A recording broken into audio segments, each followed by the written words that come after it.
If you call me or my roles unfair, I'll get up and go home. And if you gotta ride with me, you can find your own way back and suck it up. This is so funny. This video is sponsored by MeUndies. You know, underwear can be like the Wild West of your wardrobe. Some, the texture is really nice, while others don't fit quite the same. They're all different. But that couldn't be further from the truth when it comes to MeUndies.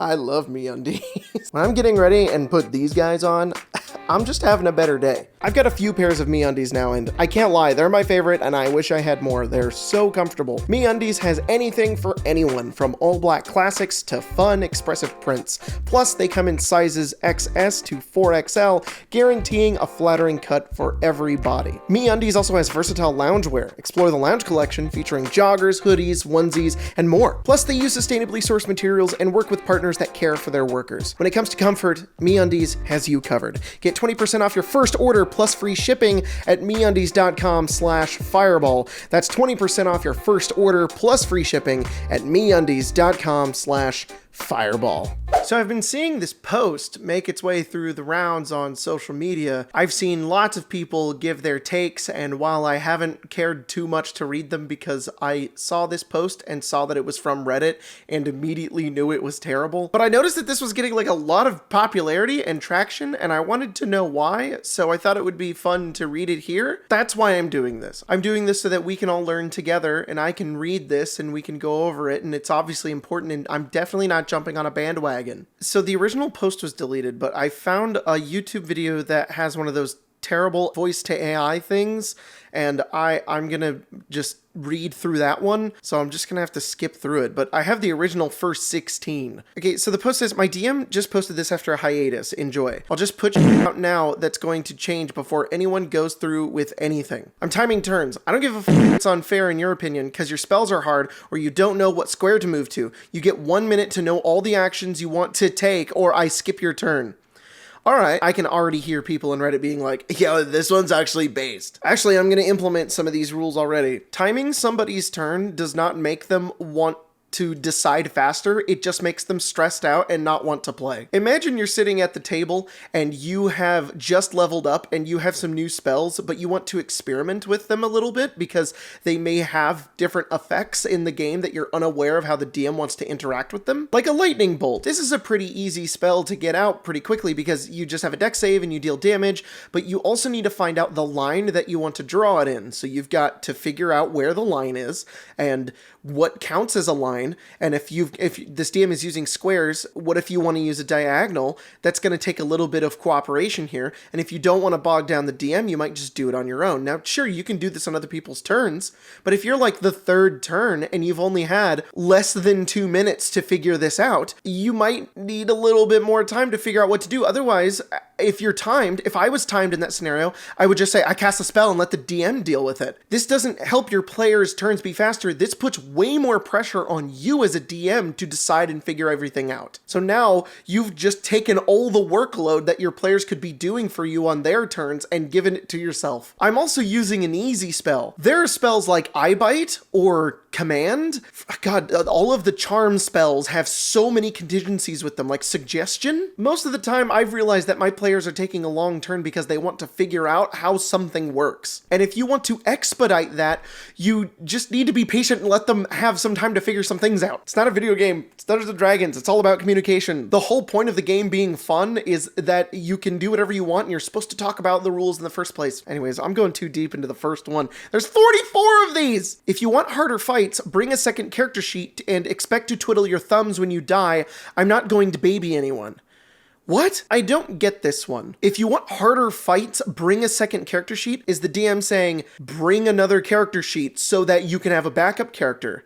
But I don't think that's what they're saying, because in the last half, it says, and expect to twiddle your thumbs when you die. I'm not going to baby anyone. I have to assume they mean, bring a second character sheet and expect to twiddle your thumbs when you die. I'm not babying anybody because my fights are going to be very hard. So, if you die, I'm not babying you. bring another sheet.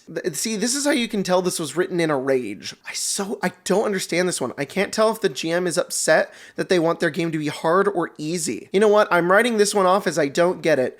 But the one part that I do get is twiddle your thumbs when you die.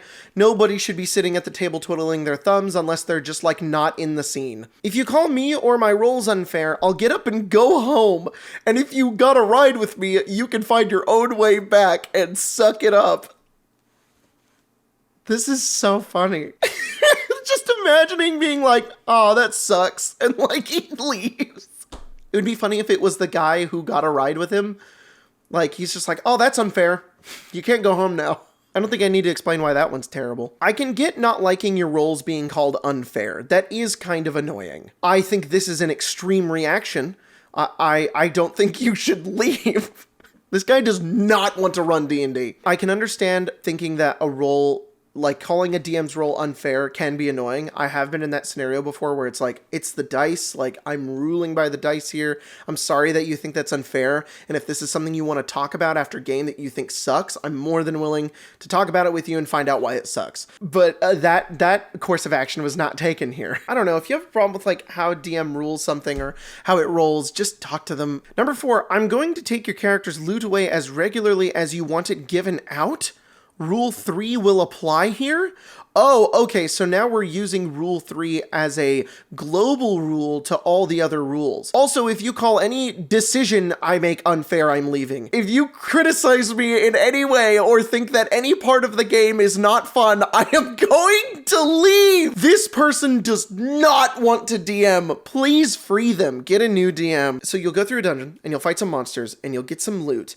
And then you'll go back to the town, and then somebody will steal the loot from you, and then you'll go back out and get more loot, and then somebody will steal it again. Like, what is the process here? All right, because you guys got a lot of loot, in the next dungeon, there's 20 rust monsters, and all your armor is going to be useless. But then you'll get magic armor, but then I'm gonna have somebody disenchant your armor. This doesn't make any sense. How are you going to steal player loot? I'm just imagining that, like, the DM just has like these little rat people that come in and just go through the backpacks of the players and steal their stuff constantly. And they're like, it's only fair. I gave it to you. I can take it away. And if you call this unfair, I'm going to leave. Number 5, if you don't act out any of your persuasion or intimidation, I hate this one. No. If you don't act out any of your persuasion or intimidation or any other social checks, you fail before you even roll. You fail immediately because you aren't even trying and you're making the game lame for everyone else. Yeah, actually, what's way better in D&D is when you sit at the table and you corner them in an argument and you make your player sit there and go, I don't know what to say. My character has a 20 charisma. I don't. And the DM's like, I have beaten you logically. Now, I'm not saying that as like a player or a DM, you can't be like, hey, this is something you can't persuasion check yourself out of. I do that all the time. I'm like, sometimes characters are stubborn, or sometimes I don't really want the outcome that comes with like persuading somebody out of something. And sometimes there's like hard lines for that. Like, you couldn't persuade somebody out of trauma. Like, sure, we can be funny and call that therapy, but like a player character can't do that to like an NPC that would be important to the game, right? But like if it's something menial, like you're using an intimidation check to try to scare somebody, this DM is expecting the player to get up and threaten them. Like, bro, we're playing a game. We're not Dimension 20. Why would you hold your players to that standard? If you actually think that your players, I know that there are people who think this too, so this is just big PSA. Do not make your players role play out their persuasion checks if they don't want to. There are some players like myself who like to do that, and then sometimes I don't. Sometimes I'm like, I don't know. I think my character would say something kind of inspiring in order to get these kobolds to go jump at a volcano. Like, it doesn't have to be that deep. We're playing a role-playing game in the first place. Do you now want me to stand up and actually hit you with the sword? 6, if you don't pick up cues for side quests, that's not my problem. Get over yourself. It's not a video game. So you don't want anybody to play what you have created.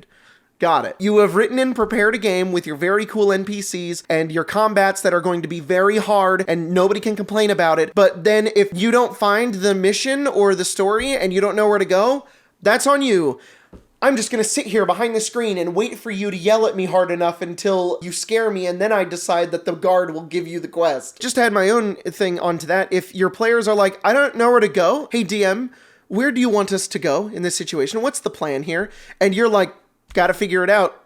You kind of suck. If your friends that you were playing this game with are genuinely confused on what you want them to do, you gotta give them, you gotta show them what to do. You have made this a little bit confusing and they want to play your game. They're going out of their way to want to play. You should want them to go on the path in order to the adventure that you created, that you literally wrote. You literally wrote and prepared this game and spent time to create this game for people, and you're like, you gotta figure it out. I'm not saying you can't have mysteries in D&D. You can definitely give out context clues that your players can try to use to figure out what's going on in the narrative, and you can be a little subtle with the direction that you want them to go. But if there's ever a point where they're like, what are we supposed to do? You need to be like, all right, here's where I want you to go. You can also make it happen in game. Have like a character come up and help them or something. Jesus Christ. If you move to a square in combat, there's no takebacks. Oh, now we're playing chess. Okay. Bro does not want this to be a video game, but then every other rule makes this a video game. That's when Baldur's Gate 3, when you move, you can't move back. It's like the one part of why a pen and paper role-playing game is awesome, because you can be like, I'm going to do this. Oh, wait. Hey, DM, I realize that I'm stupid and I don't want to do that. And the fact that your DM is going to be like, no! That's crazy, my dude. Number 8, you tell every single person what you're doing before you do it. You don't roll dice and then say you're casting Fireball. You tell us all. Well, first of all, you don't roll dice to cast Fireball. You don't even have to roll dice to do that. You have to roll the dice. You have to roll the dice. But you know what? I actually kind of get this one. This one is I know, hear me out. I feel like this one is a little understandable. I also get a little annoyed when I'm DMing and my player is like, make a charisma save. And I'm like, what are you doing? just surprise the DM. While I have a lot of implicit trust that I give to my players and my friends to where that doesn't become a problem. Like, I know that they're not going to like pull one over me. And if there's somebody in your group that you think feels that way about you, you should talk to them and do something about that. I think if you're in combat and you're doing this, it's not as big of a problem. The one that does kind of bother me is like the guard looks at you and says, hey, nobody is allowed in. And then the player rolls and says persuasion check. Okay, I didn't call for the persuasion check. You can ask. I don't mind if you're like, can I roll persuasion? 99% of the time I'm going to say yes, but it is annoying to be like, I am rolling persuasion now. I am rolling intimidation. That is asserting your control over the narrative and you're taking it away from the DM a little bit, and that can suck. Number 9, I will give out exhaustion more frequently. If you argue, go home, or you can actually fight me over it. Or you can DM yourself. Okay, bro wants to LARP so bad. Actually persuade me, actually intimidate me, and then if you have a problem with the way that I rule it, actually fight me. Giving out exhaustion more frequently, the fact that you have to word it like this to your players means that they aren't liking how often you are giving out exhaustion. So you had to make this implicit rule to be like, get over it. I'm going to give this to you. This is how I run my game. Can we talk about this or no? This is just forced upon me? Okay, I don't want to play. Every snide comment you make to an NPC will be remembered and paid back in triplicate. You all seem to believe there is little consequence. So once again, we're playing a video game again. This is a Telltale game and everybody remembers everything. And I'm just imagining that somebody says, haha, this guy has a funny name. And then the DM's like, oh, okay, there's 5 players. Okay, 15 guards walk up and they start pointing at you and laughing at all your names. Haha, your name is stupid. Haha, your name is stupid. They're like Michael Scott. Your name sounds stupid and you cast dumb magic. Boom, roasted. Bro, learn how to take a joke. Everybody's there to have fun. Jesus. Textbook, nobody's communicating. You will not be given a mega dungeon every session. A temple is not the size of a small city. Neither is a cave. This will happen when it's natural and organic. Go play some roguelike if you want that. Okay, guys, we're not a video game, okay? So you don't know where the side quest is, and you don't know exactly where the dungeon is, and if you go ask somebody where something is, and you don't ask the specific right way, I'm not gonna let you roll persuasion or intimidation to find out where to go. What this DM wants is for his players to wander around aimlessly, hoping that they find the right way to go. Fun game! The travel portion is done. You want to travel continents doing literally whatever you want, whenever you want, go play World of Warcraft or play D&D with ChatGPT. Okay, so everything I just said, never mind. This GM not only wants everybody to wander aimlessly, not know where the plot is, and literally physically roleplay out convincing people to tell them where to go. The irony is that the DM, their friend, is right in front of them being like, convince me. Then if they wander around aimlessly to try to find where to go, the GM's gonna be like, no, stop doing that. So basically what this GM wants is his players to just be giga brain smart, pay attention to everything, disregard their player backstories, disregard whatever they want, disregard any build that they want because they're not going to get the magic items that they want, and disregard playing the character they're currently playing because the combats are going to be hard, they're going to be unforgiving. You cannot judge them, otherwise the GM will leave. So you should just have a plethora of characters ready to die at any moment and slam your face into anything that could potentially be the direction to go in the game to just play the game. I don't understand this type of thinking. I don't know what they want. Like, genuinely, I'm trying to psychoanalyze this GM a little bit, and maybe they were just like, they want to run like an open world game or something, but it's very clear that they don't want any of that. They want their players to just be really clever and like figure out the story the second it's like thrown out. I really don't get this. If you're late with no good reason, I'm going to have your character's hit points for the entire session. That's insane. Did you have a real life emergency outside of the game, or you had, you were in traffic, or anything else that could have possibly made you late to this thing? Yeah, this is a job now. I'm going to cut your pay by not being here on time. That's insanity. To everybody who's on Twitter being like, yeah, you should probably not play with this GM anymore. No, this is not even like a DM anybody should ever be in a room with. This is probably a troll post. It feels like a troll post because it's just so insane. I can't believe I'm only at 13, but this really just feels like a manifesto. This really toxic DM wanted their game to go a very specific exact way, and then it didn't happen, so then they took a break and they went, here, you have to do all of these things or I'm not running the game, which is crazy. They're just mad. If you don't show up for no good reason, oh good, the GM is going to decide whether your reason for not showing up was good or not. Did your grandma die? Not good enough. Half your hit points. If you don't show up for no good reason, and that will be determined by me alone if no one else has the guts to say shit for fear of upsetting one another. This person is 15 years old. I am also now of the opinion this person has zero life experience and is not an adult and does not understand the adult world. The first time you'll find yourself losing either a whole level or up to 3 major items of your own. The second time you do it in a row, you'll be removed from the chat and the group full stop. I have no time for people to not show up. Why do you not have time? You're here to play the game. I am doing you all a favor by running this D&D, so show up or don't, and if you don't, I'm going to make your experience worse. Yeah. The people who eventually do show up to the game, who are there, just make their experience worse so they don't want to ever show up ever again. Yeah, that makes a lot of sense. Just kick them out of the group. Just kick them out of the group for not showing up. If you get too stoned or drunk to play, I will go home without a warning. Your warning is here. I kind of get this one. I think anybody being under the influence while you're playing D&D is sort of like a group decision. I've known a lot of people who play D&D as a very casual board game, and they'll just start lighting up or start drinking like in the middle of the game, and that can be disrespectful. Like, that sucks, and I think this is a little bit much to say that. You know, if this was the only rule, there would be no problem. Somebody starts that and you want to leave, that's totally fine. But it's the fact that it's preceded by 14 other insane rules. 16, if you get up for bong or smoke or whatever breaks every 10 minutes, I will simply pack up and go home.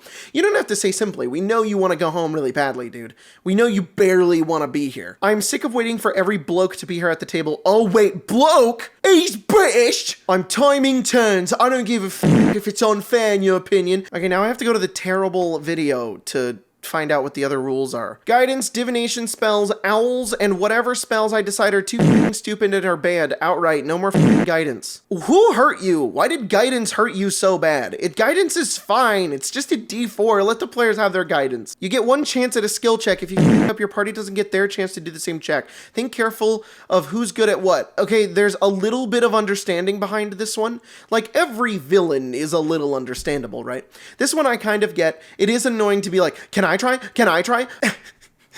When you're already running a game where the players have no idea where to go and you are giving them flat walls that they have to bash their heads through, that they may have to use a skill check in order to understand, bro, you dug the hole. This is the game you want to run. Your players are going to look at your skill checks and be like, this is the only way forward. How else are we supposed to succeed? Of course they're going to all want to try to roll to succeed. This is the game you have created. Discussion of metagame details in game will result in instant damage to your character. That's insane.